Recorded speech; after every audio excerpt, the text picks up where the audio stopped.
ladies and gentlemen, welcome. Thank you for joining us for Slovenian Statehood Day and the 30th anniversary of diplomatic relations between Slovenia and Australia. I'd like to welcome Mr. McConville, the Chief of Protocol, to give a toast. May I propose a toast to the President and people of the Republic of Slovenia.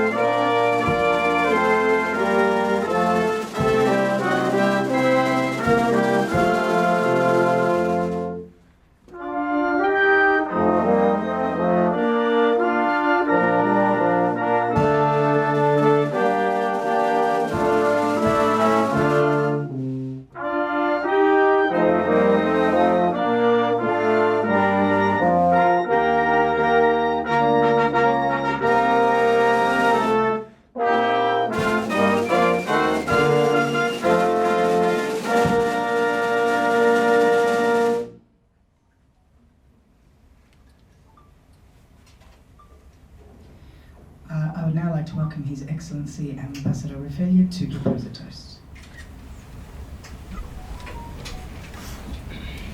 I would like to propose a toast to Her Majesty the Queen and the people of Australia.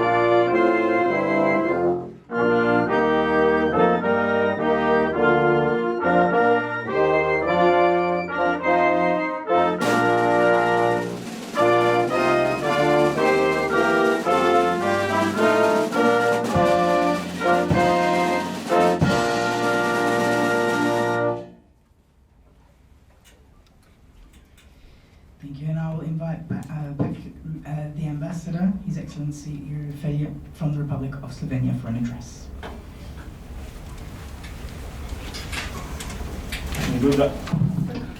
Good afternoon, Excellencies, ladies and gentlemen. You know, now this is my fourth year here, my third reception. I was always promising you that, you know, small country, long speech. This year I will actually deliver it. But let me first start by acknowledging the traditional custodians of the land on which we meet today. I also pay my respect to elders past, present, and emerging, and I extend that respect to any Aboriginal or Torres Strait Islanders people present. Last year we commemorated 30 years of our independence. This year we commemorate 30 years of diplomatic relations between Slovenia and Australia. We are grateful to Australia that it was among the first countries to recognize the will of Slovenian people to live in an independent country, as early as January 1992.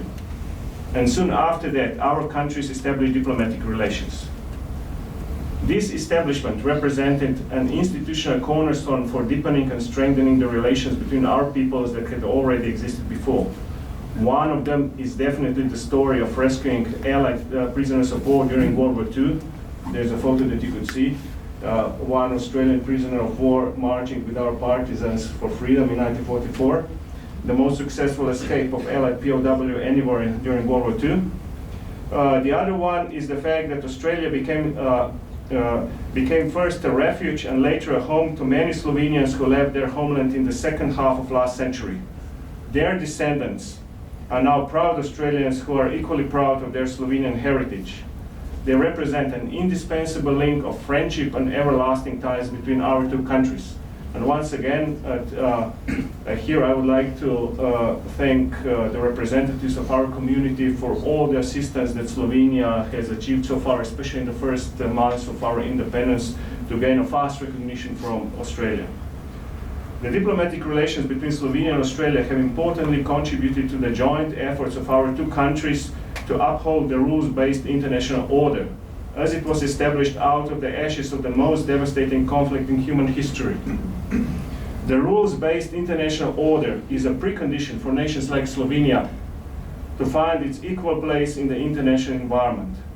We were shocked and appalled to see that this very order came under a brutal attack on our own continent, an act of aggression against the territorial integrity and political independence of another sovereign nation, as we are witnessing today in Ukraine, is absolutely inexcusable. The acts of solidarity with Ukraine, expressed individually or collectively, demonstrate that Europe completely rejects the policies that in the past led to devastating consequences, not only for the European continent, but for the entire world. On the top of that, unfortunately, there is immeasurable suffering of millions whose daily life has been brutally shattered by this war. I'm glad that, among many other things, Slovenia has provided shelter to an orphanage from eastern Ukraine, whose children and staff were forced to flee from the war.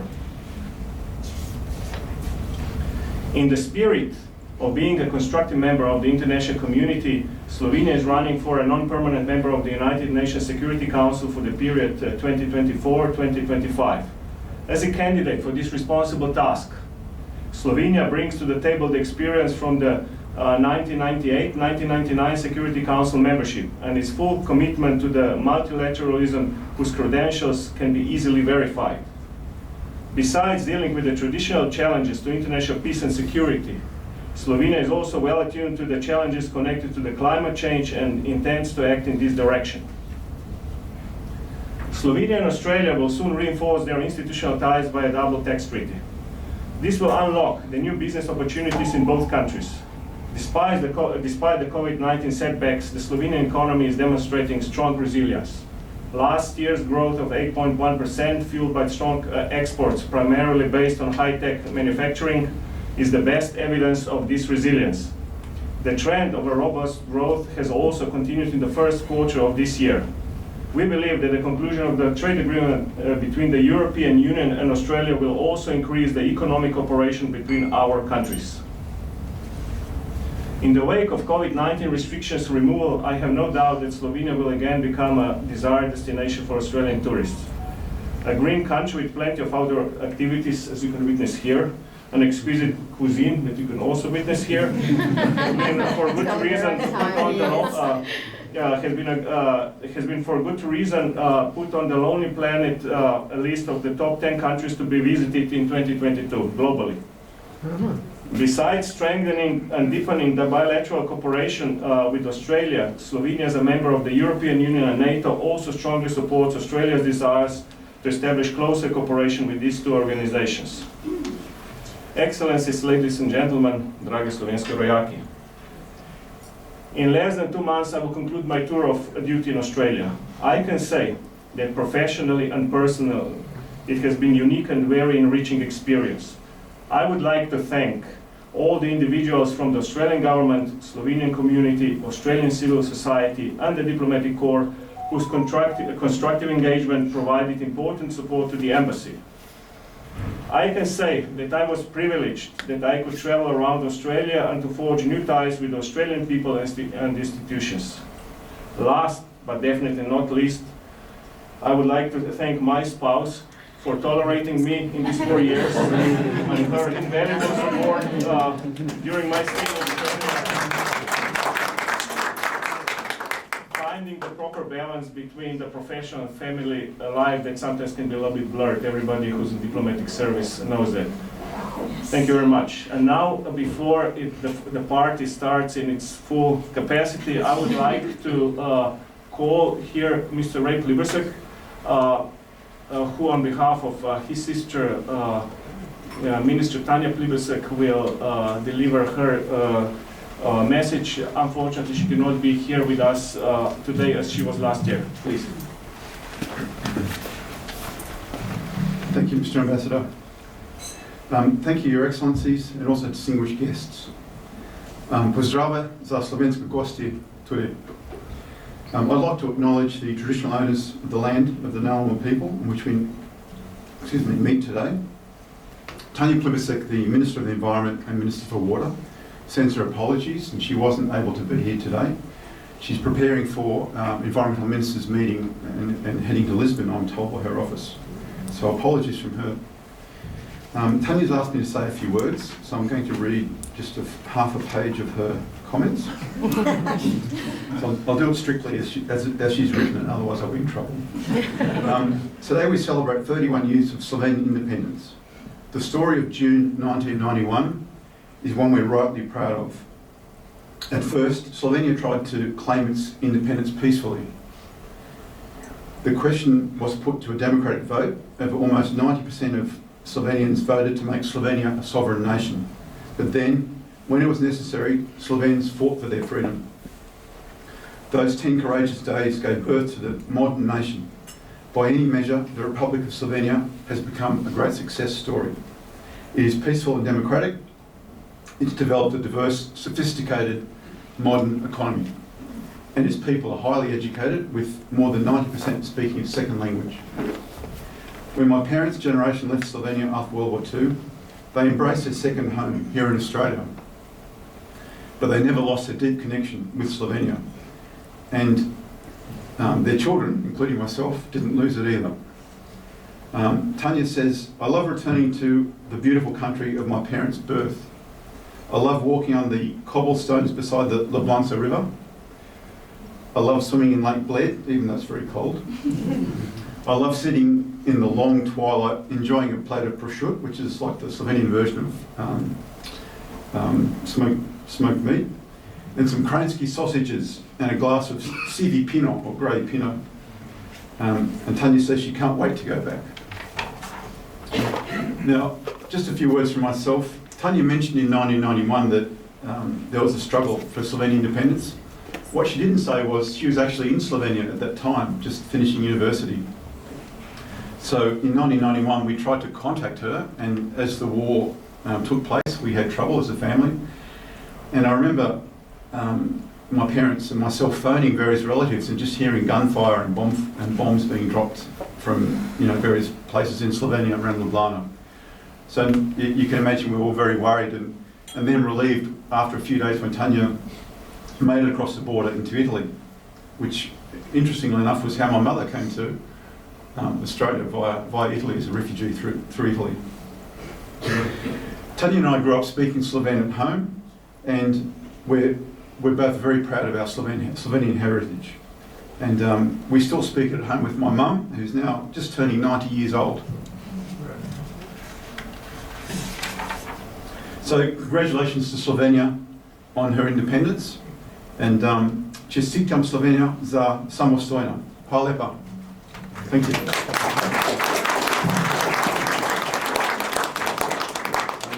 Just one more thing, because today we have this kind of excellent opportunity to host these top musicians from Canberra. The piece that you are going to hear now is a kind of informal national anthem of Slovenia, so that if you visit Slovenia, you know where also, but this is not to stand, this one is to cheer up, even to dance polka, but we'll not do it today. Just a little bit of culture guidance. Thank you. Bravo.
Thank you.